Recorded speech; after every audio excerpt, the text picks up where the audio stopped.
Thank you, Osama. Thank you. Thank you, Dr. Sadjev, for inviting me, and thank you, Daryl, also for organizing this wonderful meeting in London. Today, I want to talk about one thing, and one thing only, and it's been on my mind actually ever since lockdown.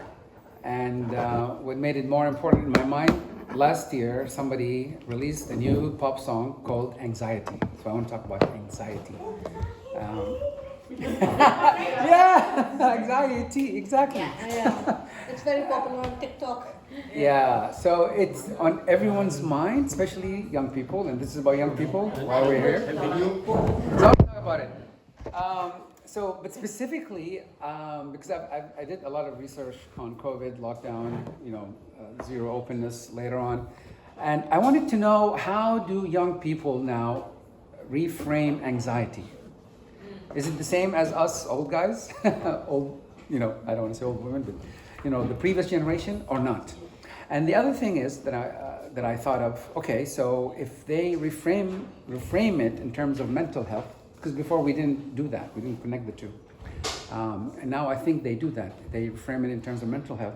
If that is the case, how did they move from the enforced isolation during lockdown to what I would call empowered self-care and community healing? Because that's what I saw in my research.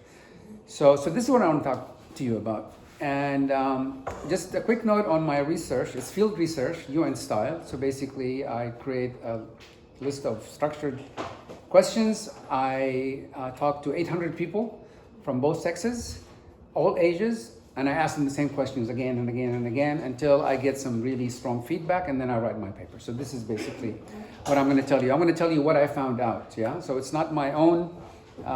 It's my interpretation, but I'm not the source of the information. It came from my respondents, and a little bit of help from ChatGPT. I must, but it's research. Yeah. It's not plagiarizing. So before the teachers attack me. It's okay. So let's just say, by way of introduction, that after lockdown, what young people told me, and this is in Jeddah and in Bangkok and in Riyadh and in Oman and Dubai. So we're talking about 800 people. They said that they found peace in what is called conscious seclusion, meaning isolation. One divorcee actually told me she decided to be honest finally with her husband. She married a man she didn't love because her parents basically pushed her. So COVID gave her the courage to spit it out. She said, I need to talk to you. We're going to split up. I'm going to keep custody of the children. And she said when she did that, she felt like a huge rock was lifted off her shoulders. She started sleeping better. She started being happier. She started connecting better to other people and enjoying life. Once again, every time she went out, she wanted to talk to her and to him and everyone. She became like when she was in high school again, So this is actually what's triggered this research. I'm like, oh my God, that's amazing. But is it really amazing, or is it good for society? It's good for the individual, but is it good for society? What does it do to the economy? What our governments will think of it? And this is why I came up with this quiet revolution. It is a revolution thing, because she's not the only one who said that. About 150 people said that. 150 people from 800 people said that when they separated, when they moved out of their home, when they told their parents, I'm not going to live with you anymore, they felt this big rock lifting from, their shoulders. So the chaos that COVID brought, in a way, really rewired a whole generation. It affected the way they think, the way they work, and the way they connect, not only with friends, but also loved ones and families. So this is basically, in a nutshell, what I found. So now, going back to holistic health, which is my specialization, okay, so I know from medicine, people who have a mind-body balance tend to live longer, actually, and we can prove it. We have the data. The Japanese have proved it. The Australians have proved it. The Danish, who else have the longest. Singaporean people, the Thais, to some degree. So mind-body sovereignty is really important for longevity and productivity in society. And I say, okay, so if that is the case, did COVID disrupt the integrity of the mind-body sovereignty or the mind-body balance of young people? So that is my research question, yeah? And I wanted to find the answer. So now I'm going to tell you what I found. First thing, COVID actually disrupted 2/3 of young people around the world. And I have very good American data on this from Pew surveys and new government surveys. 2/3, that's a lot of young people. By young people, I mean people between the ages of 18 and 32. There's a lot of indicators how we came to that. And some are economic because many got laid off. Some are social. Many stopped going out. They stopped going to bars and nightclubs. My generation, 58% of my generation used to go clubbing. The current generation, only 38% go out clubbing. And this is mostly in Western countries, but also in some. So that's one major impact of this, conscious seclusion. Another impact, my generation, in America, only 7% of them were virgin. This is in 1981. And this is good data. It's available on YouGov. You can look it up. How many Americans were virgin in 1981? This will come up. Ask the same question today. Boys and girls, yeah? You're not going to believe it. 52%. And they're not even looking. And I met this guy in Bangkok who was traveling actually in Turkey. And he looked like the perfect specimen. And, beautiful, and then we were talking after a run. We did a race in Bangkok around the park, and then with some friends. And then we were talking about who's married, who's not, everyone says, oh, my wife is this, my girlfriend is that, my dad is that. So when it came to his turn, he says, and what about you? Oh, no. He went like this. I'm like, what do you mean like this? No. I don't want to get involved. Like what? No. I take care of my body and myself, and I love myself. I don't want to be involved with anyone. That's what he said. I'm like, wow, that's amazing. Coming from a young guy who's like at the peak of his, sexuality, and he's not interested. And then he said, oh, I went to Turkey and I met so many beautiful girls there, but I never asked a single one out. He said that. So I'm like, okay, all right. So in a way, it kind of fed into my research question. Okay, so you have chosen isolation, not just from, what most people do, but even something as so important as to reproductive health, basically, yeah? That society needs to have to keep it going.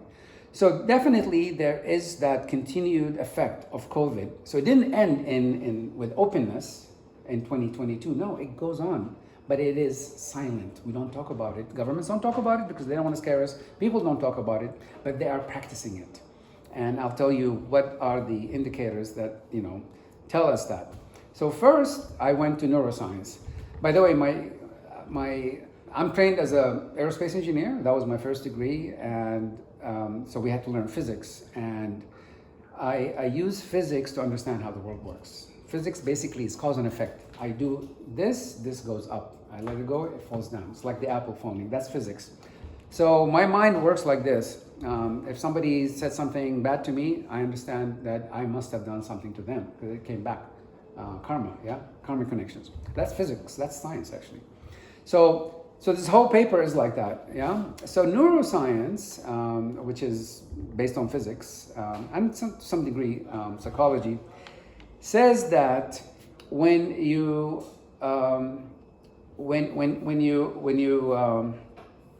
mind-body balance is disrupted, you can actually turn to body biology technologies like mindfulness, yoga, things that we're all familiar with, to reduce your symptoms, yeah, your anxiety symptoms. And this is one thing that a lot of young people I noticed in Bangkok do. In the park, I actually rented a small place near a big park, and every day I go down and I do Tai Chi and meditation with a lot of people, and I noticed most of them were doing it it was their way of escaping, you know, the anxiety that COVID isolation or enforced isolation created. And neuroscience actually does support that. Okay, I want to move on. So this is this introduction. How do I go to the next? The arrow. Carol, This I one? think Nilsa is not admitted to the room. Is that Yeah. correct? She's there. Yeah. Well, she's admitted. Nilda. She's got one more. Oh, she got twice. Nilda's. I'm just trying to get.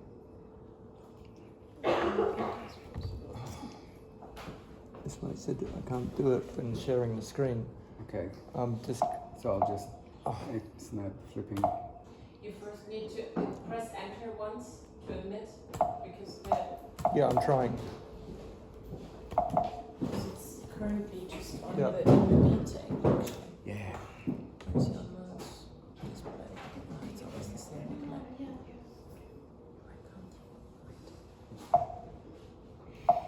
Okay.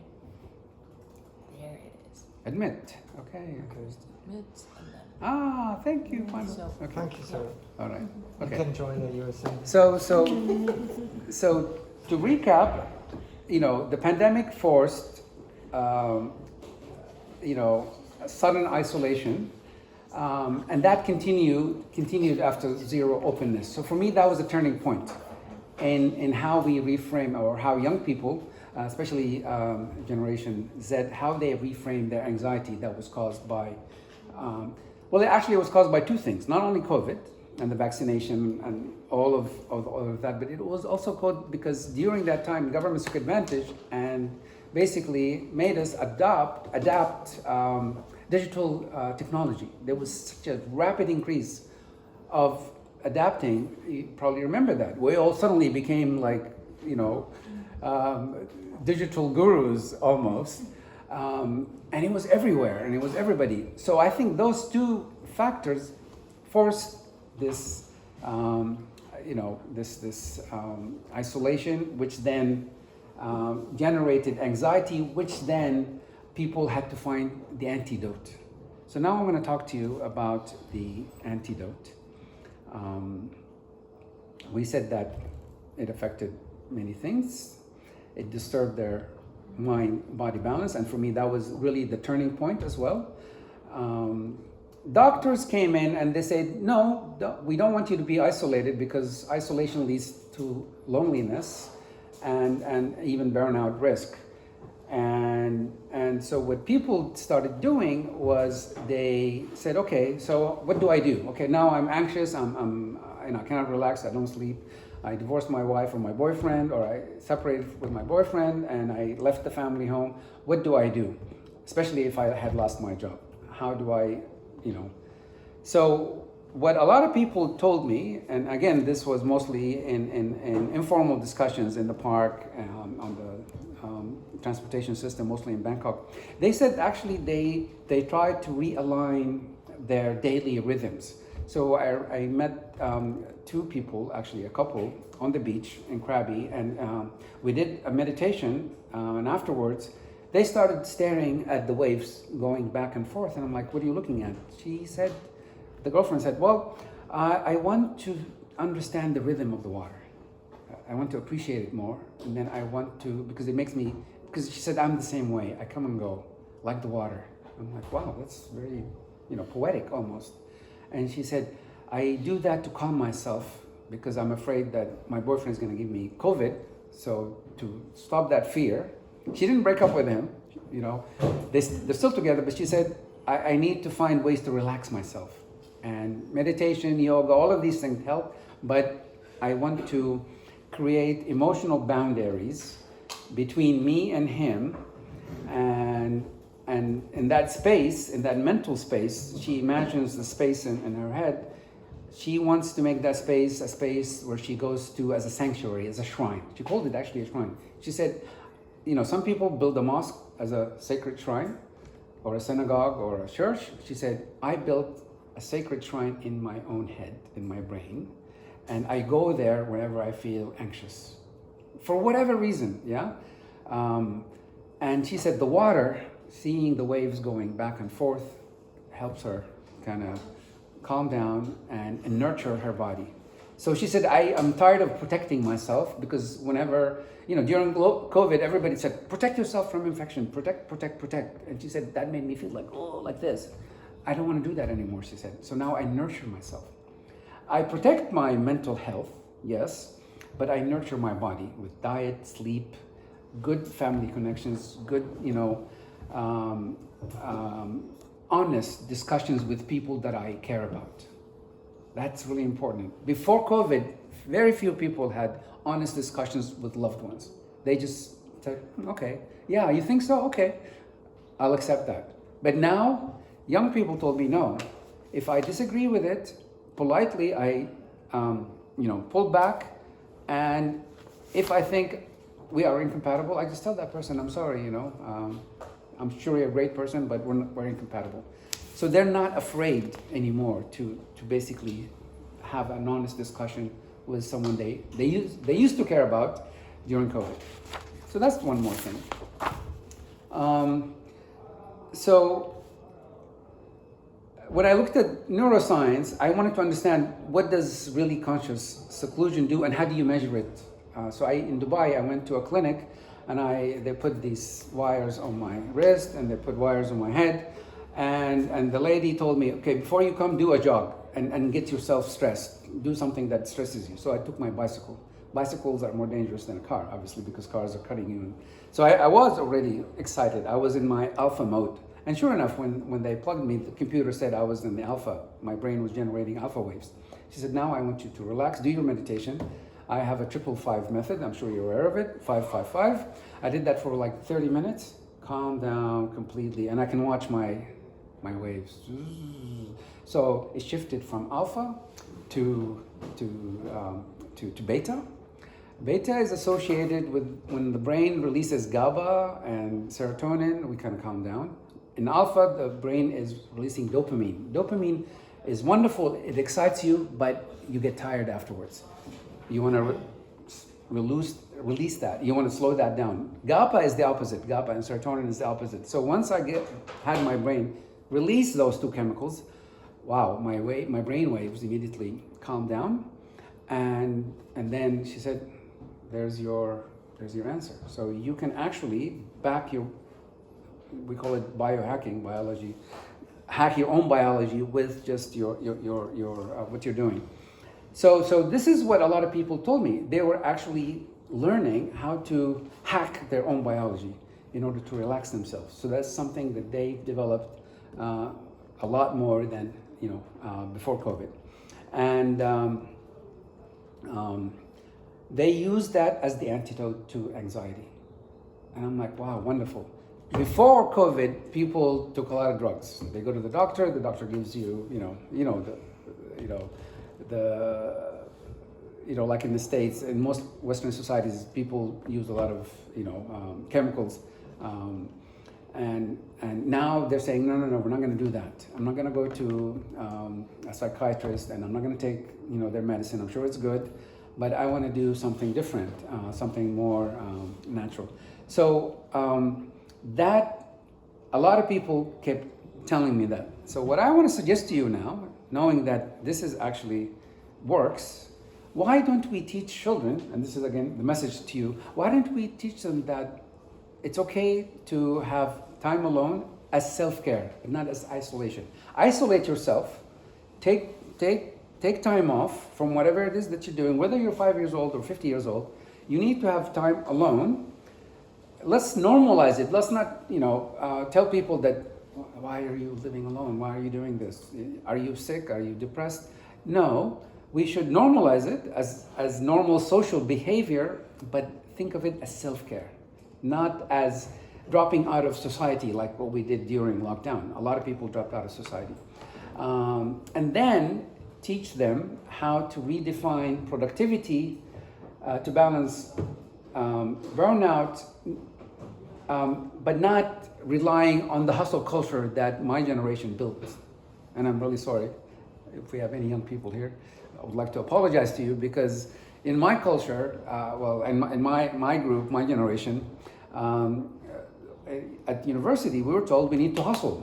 But if you don't hustle, you don't make money. Nothing happens. So look at us now. We made a mess out of ourselves, and we all have a lot of mental issues. Not all, but a lot of us. So this led to burnout. And if we tell children now, no, it's okay to have time alone as self-care. It's okay to balance your mind and body in order to maintain sovereignty. And we talked about sovereignty earlier, Dr. Sajjev. Don't give your sovereignty to anyone. Don't surrender your body to anyone, like we do when we go to see a doctor. Don't surrender that. Keep part of it to you. You're not smart, obviously. As the doctor, he studied the body for 7 years. He knows 400 diseases. So yeah, you should listen to him, but but in a smart way. Yeah. So that way you can help protect your mind-body sovereignty. That's really important. And then build communities. Embody these ideas in your communities, like I did in Bangkok, actually. I did in Jeddah, and I did one in Riyadh, and I did one in Dubai. In Dubai, the first thing I did a beach yoga, meditation, Tai Chi class. That was my little community, and everyone that came thought like me, and they were doing that. So this is what I would like to recommend now for our educational system, for our, because I feel through this we can actually enhance opportunities for ethical behavior. So it's not just about reminding people of the principles, but it's actually embedding them in our experience, our daily experience, the experienced life. Yeah. So our qualia, the way we perceive reality, we're all different. Everyone has a different experience, and we perceive things subjectively, and that's called qualia in physics. So our qualia then becomes influenced by this new norm.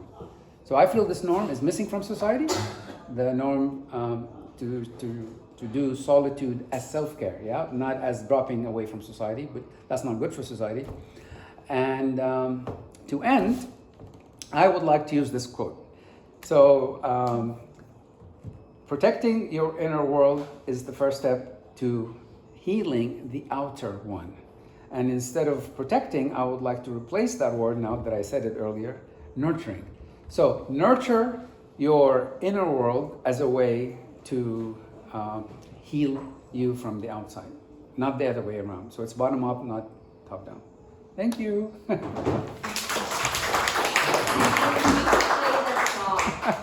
Yeah. Thank you. Anxiety. Yeah, it's in memes and in TikTok videos I've seen. Yeah. They're popular.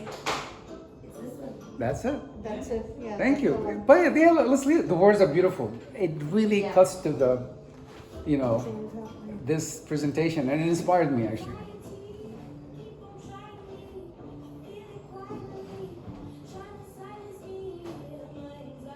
Trying to silence me. Yeah, yes, that's the one. Yeah.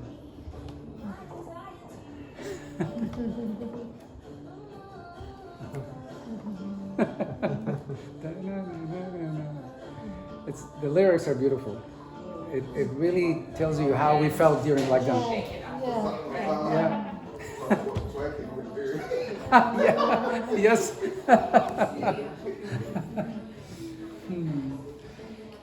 I bet Nilsa has something to say about this. Gonna sing. She came.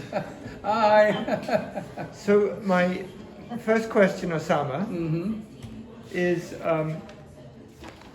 so growing up as an only child, for me, my experience of growing up is lots of time on my own, which is, I guess, my conscious solitude. Oh my God. And so therefore it's useful. And if I go for a walk in the mountains or, going fishing and every weekend or watching birds. So that was a normal part of me growing up. But I wonder that experience of having a big family would be quite different. So I don't know if anybody else here is an only child. So did you find being time alone is normal as an only child? Or Yes and no. The grass is greener on the other side. You grow up with a bunch of siblings, then you want to be alone, which you will never get. So,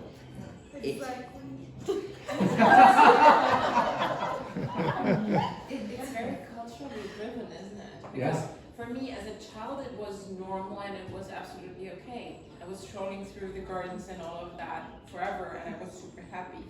As a teenager, I was taught by German society that you're not normal if you're enjoying this alone time. So you need to be always surrounded, and especially a very sensitive topic with that was always eating alone. If you're eating alone, you're the weirdo and you're not accepted. There you go. Yeah. And that is something, it's so interesting because for me in the meanwhile I had to teach myself again to say it's actually normal or absolutely normal to travel alone, to eat alone, and so on and so forth. But the funny thing is, when I went to Vietnam, for example, people were asking me, with whom are you traveling? And I was like, I'm traveling alone. Oh, you poor soul. Yeah, you poor thing. Hopefully you'll get married soon. It has something to do with cultural perception, right? Yes. Whereas in Bangkok, for example, and that's interesting because I was just reading an article in Bangkok Post that is stating that 50% of people there in the age group between 80 and 30 are actually single. Yes. And 75% of this population are women. Yeah. And that's super interesting to see as well, right? They're more Because selective than boys. but it's also more accepted in the meanwhile. Yeah. In Germany, you still don't see that, right? It's still depending on where you are. But in many areas in Germany, if you're single It's like for that too in long, Asia you're too. weird. Right? So You know, I think it's really it needs this reshaping. Yeah. And I mean, I'm 33. I'm slightly out of your description, but for my friends and me, for example, for my best friends, it's totally normal that we're living our own lives with self-isolation and so on and so forth. That became just normal. We're traveling alone, we're doing business alone, we still have our connections and we want them, but we're selective. Yeah. Yes. So, let me tell you what neuroscience says. Okay, neuroscience. Good. Yeah, and this is why I'm going to use this to argue that Daryl and I and you are normal. Yeah, because and everybody else is not. If you disagree with us, no, I'm just kidding. Okay, so what neuroscience, and this comes from Joe Dispenza. I mean, he's amazing. He wrote a lot of books on it. Yeah. And what he found from his research, basically putting things on people's brains, like I did in Dubai, and he said that when he did something like 5 million people across the world, and he noticed a difference between people who like us, to spend time alone as self-care and then come back, recharge the batteries and go out. That's what I used to tell my parents. I'm just recharging the batteries. And people who don't, people who just keep going, and then they go to the hospital. So what he found that in a relationship, our sensory functions change from the way we were born to what we have become. So it's a social construct. A relationship is a social construct. It's not evolutionary necessary. It's necessary only for reproduction, but then we're supposed to have spaces. We're supposed to have separate mental and physical spaces, and we only visit one another to keep society going and the economy going, but not to literally live together 24 hours 7. That's a social construct. And he proved it by studying those two types. So when the sensory functions change, if you are in a relationship, you become dependent on your partner. And that tends to reduce your sensory signals in your brain. So your brain actually shrinks over time. And once you get pregnant, the brain of the female shrinks by something like 2 or 3%. That's a lot of studies. Because she's now more focused on the well-being of the child, and she forgets herself and even her husband.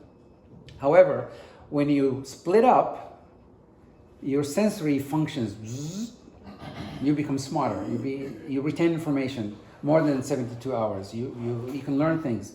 Your appetite for life just takes off again.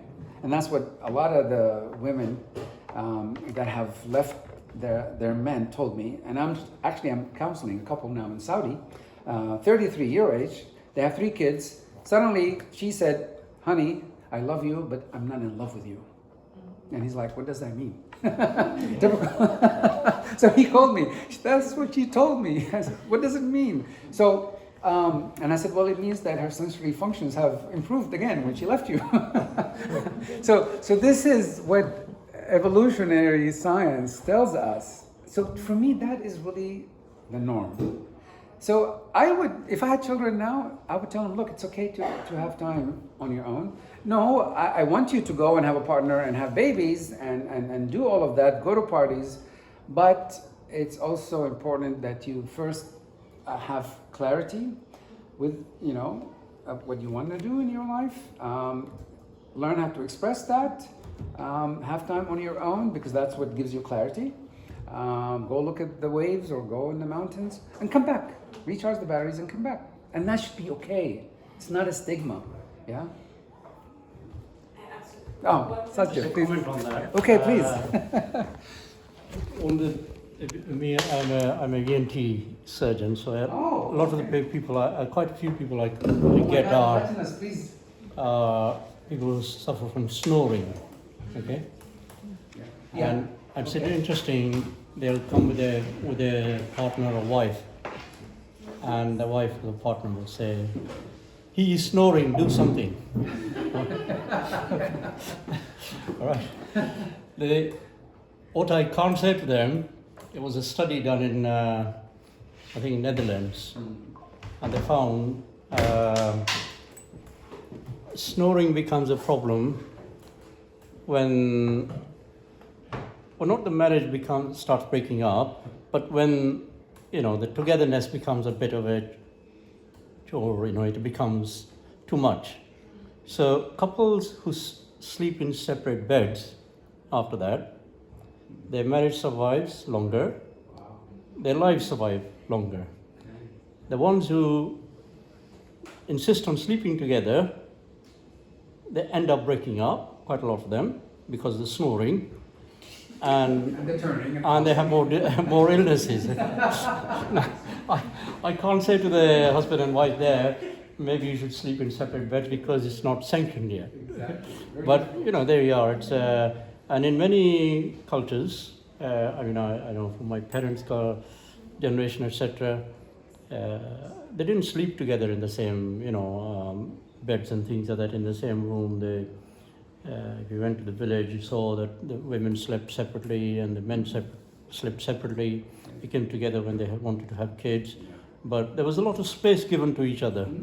But when they came here, they took up the habit of one double bed, one room. Family, Yeah, and more Indian marriages are breaking up in this country. Yeah, a lot of Indian marriages break up. Yeah, the breakdown of marriage. So there you go. Thank you. You Yeah. just confirmed my paper. Yeah. Thank you, doctor. No, but a lot of my friends actually do that now. Oh. It's because they need that space. I wake up at certain hour, they wake up at certain hour, I have certain bedtime routines with the other person, but there's nothing wrong with them. Exactly. They're all happily accepted it because it's his clothes, they need more space. Yeah. One bedroom is not enough. So, and they're happy. It starts with an honest conversation. If Yeah. you muster the courage to tell your partner, honey, look, I love you, and I'm still in love with you, and I would be in love with you more if we have separate rooms. Like my friend, she likes to shower at night. She will, before going to work, she will shower at night. She has long hair. She has to blow dry her hair. You cannot sleep with wet hair. And come on, at 10:30 or 9:30, Oh yeah. I'm watching my news. Can you just shut that up? So they ended up. That's why the hair dryer causes a lot of stress. So and this person wants to watch TV or has the match. So yeah, it kind of works. Yeah. Whereas really. Yeah. But I'm very curious to see for the next generations with the AI friends, because this is really a topic that becomes more and more, right? That is concerning in the AI ethics space. That more and more people self-isolate and turn to AI friends. So instead of having these selected human friends that you still need, right? You still need, we are social beings, so we need somebody. Yeah. If it's a partner or friend or family or whatever, it's rarely possible to survive all on your own. But the studies show that more and more people turn really to these characters that are AI driven, so that they don't need to have real human interaction at all. And that's then the extreme that it could potentially swap to, that we really also need to observe which role in the future will this hold. Yeah. Because it's getting, there's two ways, right? One thing is we're turning into the direction of role play games that are around since tens of years, right? So I don't know, how was it called earlier, Warhammer or whatever? There's these online games where you can be a character and walk through the wood or whatever. But this was one element, right? That is similar to that. That was a problem in my generation as well, that people had all of these online friends, but they were characters in this game, so they never knew the real person behind that. Similar, right? Yeah. And now we're seeing these AI characters. Maybe it's the same, nobody knows. Or it's really that people are turning too much into self-isolation, and what we see is they kill themselves, etc., right? So I think it's something to observe for the future, in which direction will it turn, and where to find the right corner to get back into something that is not too self-isolated. Exactly. So, Osama, I have a question for you. Okay.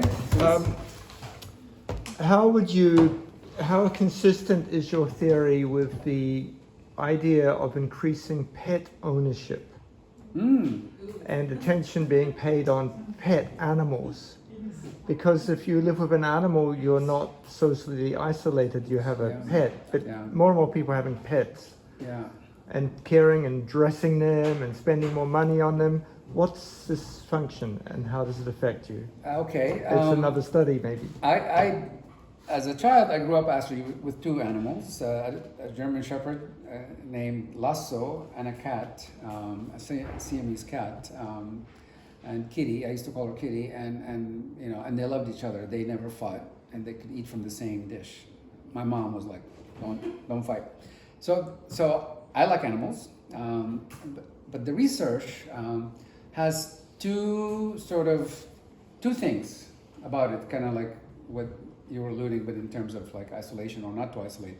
So people who pet animals, especially cats, not dogs, cats, tend to be calmer and they live longer. So, and I've done this research myself in homes. I visited 50 homes across Asia. This is a few years ago when I was at ESCAP. And I noticed from the records, the roster of the residents in these homes, elderly people homes, that people who tend to live longer tended to pet cats. They keep a cat on their lap and they pet it, and then they tend to live longer, like 5 years on average. This is amazing. Just like people who walk faster. If you walk 3 kilometers per hour, the average life expectancy in Australia was closer to 72. If you walk 5 kilometers per hour, your life expectancy goes up to 78. It's amazing, 5-year gain by just walking faster. So same thing with petting cats. However, if you pet dogs, and if they're not hygienic, you can actually get some kind of bacteria, something from them. So depending if it's a cat or a dog, both need to be taken to the vet. So I recommend it, but make sure that you take care of them as you take care of yourself. If you need to go to the doctor, they also need to go to the doctor. Yeah. Okay, thank you. Yeah. Any other comments? Can I just ask? Yes, please. Nelsa is dying to talk. You're next. Okay, Nilsa, go ahead, comment, and then Reddy is waiting here. Yeah, Sama. Yes. Don't you think, I was thinking right now about that. Don't you think we are kind of have a speciation, I would explain. Speciation, yes. I know what that means. Biology. Yeah, and and Nilda is here, so she can help us. You know, this population that is isolated would be a species, but this species would be extincted very fast because no sex, no kid, no, never, no. Yeah. Whatever. And a robot. I would think that they could. That's the discussion. Maybe some time in the future substitute as a kind of. You came from a earth or and you get back to as a Christian Ashes to ashes, idea. yes. Yeah. Okay. So there's a comment, I think, yeah. Okay. So basically, I'll just respond quickly with research. Research says there are no extremes in nature. So when we say people isolated, it was actually forced on them. They did not choose it. But then afterwards, it became like a movement. It became like a norm almost. So wrongly or rightly, it's just what happened, and this is where we are. This is actually a movement right now throughout the world. So what I'm saying is, no, we don't want the extreme. We don't want enforced isolation, but we don't want, to be completely like partying every night, like we used to do back in the 80s and 90s. What I'm saying is that we need to create micro boundaries so we can regain mental health, yeah? And that only works if you are alone. So micro breaks from society, micro, not macro, yeah? So that's one. Two, you need to have a clear work-life boundary. Yeah, you tell your boss, look, this is who I am, I know myself better, I need to work only this much time, I need to spend this much time with my family and this much time alone. So you need to have 3 compartments. And those 2 come together and they can actually boost your emotional resilience. So when you encounter stressful situation, be it your husband or your boss or the traffic, the guy that cut you, instead of yelling at them and cut them back like I see most people do, you're in control of your emotions. And so good sleep, good boundaries, micro breaks on a regular basis. And you mentioned 10% or 20%. I say, what about 1%? Just if you do this 1% every day, it accumulates. And in 3 months, and I've done it myself, in 3 months I became a different person. From an A personality to a B personality. Now I'm a B personality. I don't want to be a C personality, that's too slow. But I don't want to be an A personality either. I was born with A, but now I switched myself, I turned myself into a B. How did I do it? Osama. I did it with this. Okay, Thank you. okay, ready. Yes. Just quick thing. Okay. Can we, suggestion maybe, can we transfer this method or model into a a virtual world? Yes. To help us. I'm not a... Talk to the teachers. You have a lot of teachers here. They need to do that. Media and so, but people are take a web as a real world. So that's why. It is a real world. Ready, There's a please. real world teacher here. Okay, Ready. so my question is as a teacher, so I want to have your suggestion. So what we see among our students, so whenever, coming to the education is their choice, right?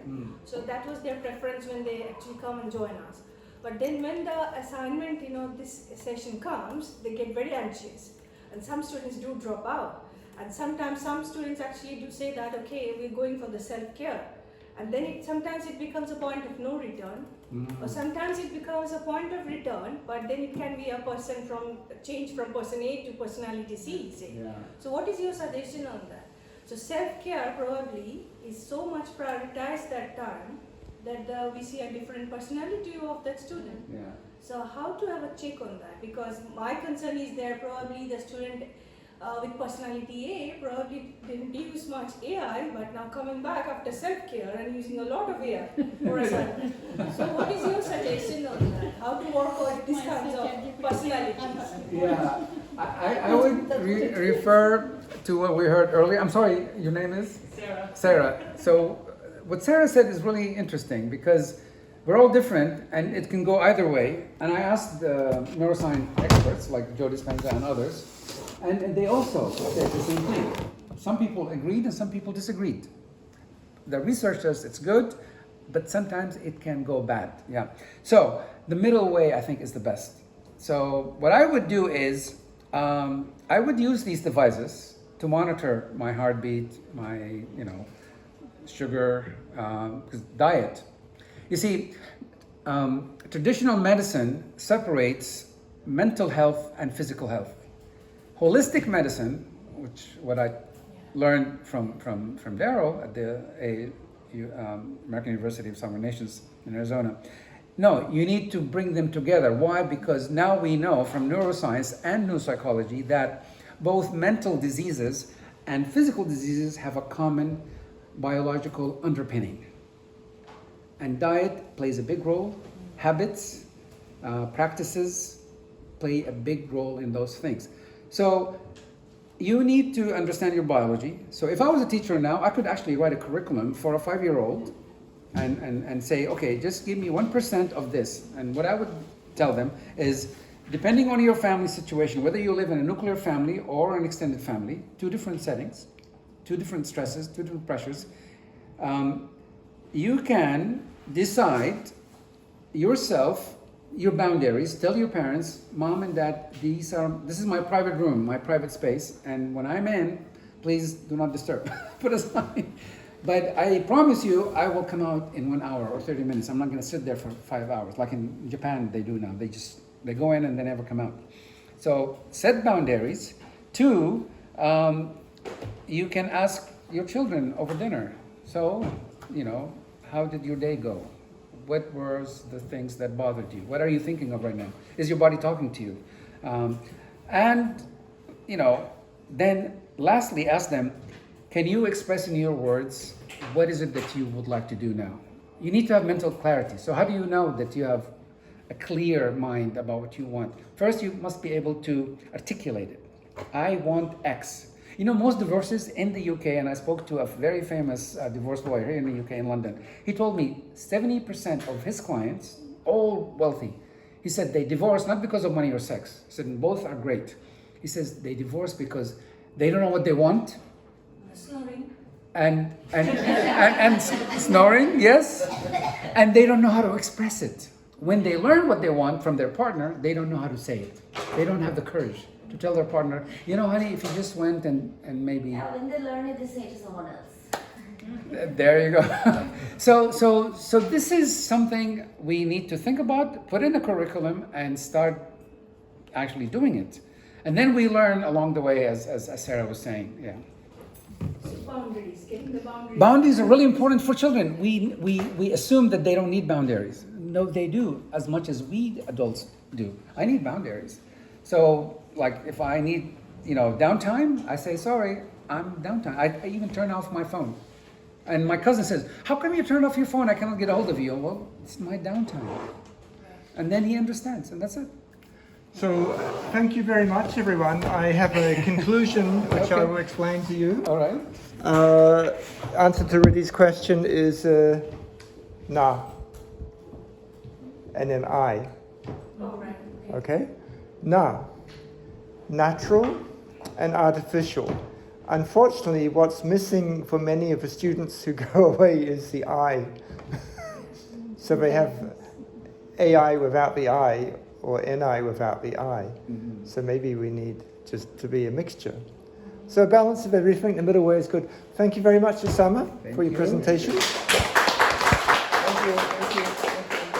Thank you. Recording stopped.